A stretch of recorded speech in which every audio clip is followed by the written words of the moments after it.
Em meio à confusão envolvendo a segunda denúncia da Procuradoria-Geral da República contra o presidente Temer, o PSDB decidiu retirar da Comissão de Constituição e Justiça o deputado Bonifácio de Andrade, escolhido para ser o relator do processo. Para tentar evitar mais desgastes, porém, os tucanos vão pedir que outro partido ceda uma vaga ao parlamentar, permitindo que ele continue a relatar o caso. Antes da decisão, o PSDB pressionou para que Andrada se licenciasse temporariamente do partido para evitar que o relatório provavelmente favorável a Temer fosse vinculado diretamente aos tucanos. A opção, entretanto, foi descartada pelo deputado. Eu começo com você, András, esse tema, o PSDB sendo o PSDB, você entendeu aí a manobra toda?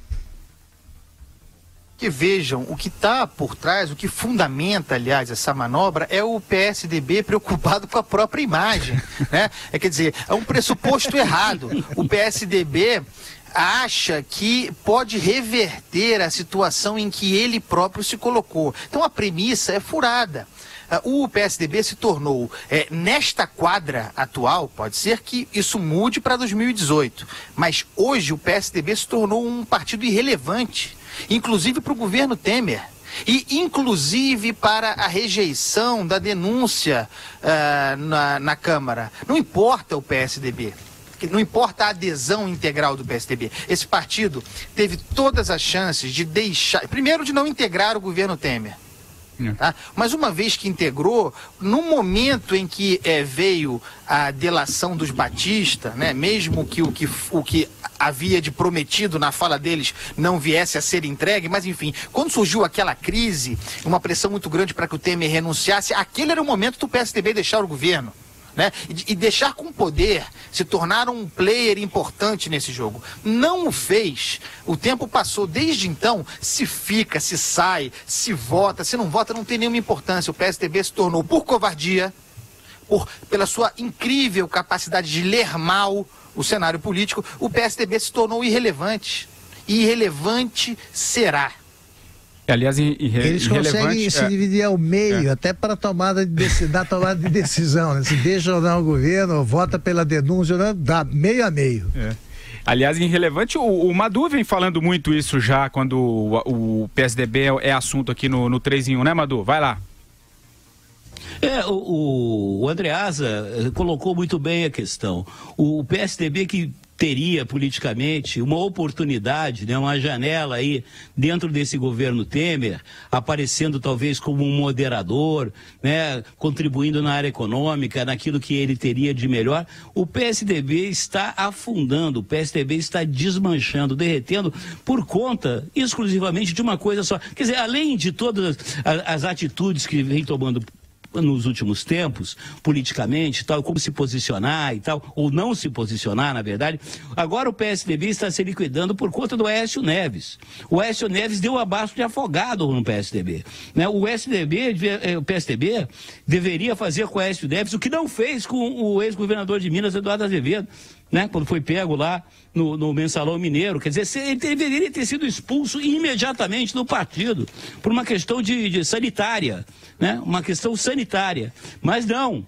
Pelo contrário, Aécio Neves continua mandando e desmandando no partido e o partido só perde credibilidade, perde eleitores, tá? É um final melancólico para o PSDB. E o pior, Fernando Henrique Cardoso fica igual aquele peru em véspera de Natal, né? Não sabe para onde vai, não sabe o que vai fazer. Mas a gente sabe o que vai acontecer com ele, pelo jeito, né? Como todo peru de véspera de Natal. Não se posiciona também, né? E o PSDB afunda igual um Titanic.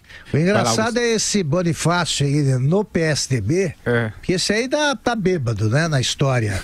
Pelo seguinte, a gente sempre pensa, quando lê esse sobrenome, aí lê esses nomes sempre, Zé Bonifácio, Bonifácio de Andrade, a gente pensa no primeiro Zé Bonifácio de Andrade, Zé Bonifácio, que realmente de Andrade e Silva. Foi uma figura histórica interessante, mas eles mudaram muito. Eu lembro aqui que quando ainda tínhamos aí o regime militar, a ditadura, o presidente da Câmara era José Bonifácio de Andrade, conhecido como Zezinho. E numa das inúmeras sessões em que ele tomou uma medida cafajeste, alguém gritou lá do plenário, né? Seja menos Andrada, seja mais Andrada e menos Zezinho. A resposta dele foi uma banana, o gesto. Aí não dá. Aí não dá. Então essa família deixou de ser Andrada e passou a ser Zezinho há muito tempo. Faz tempo. Vai, Andreasa. Então é isso, vocês vejam que a proposta do PSDB é a seguinte: eles querem, pensando na imagem do partido, tiram o sujeito da comissão ou da sua vaga, mas tudo bem que o sujeito mantenha a relatoria desde que na vaga de outro partido.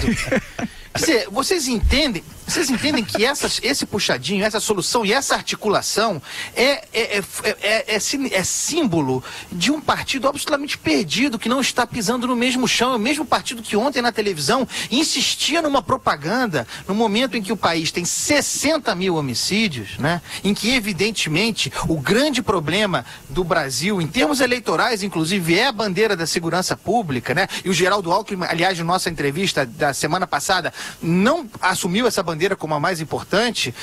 Esse partido continua defendendo na televisão o parlamentarismo, minha gente. Como se nós estivéssemos na Dinamarca. Então, não dá para levar a sério, e evidentemente que o governo Temer já entendeu isso. Manteve os seus 4 ministros do PSDB, é suficiente para ter alguns votos no partido, e precisa de voto para que a denúncia não seja aceita na Câmara. Isso Temer já tem. E que se dane o PSDB. É isso, é um partido irrelevante. Vejam, o PSDB hoje não é nem integrante do governo, de fato, e não consegue ser oposição. Não há lugar para o PSDB na oposição, o PT não permite.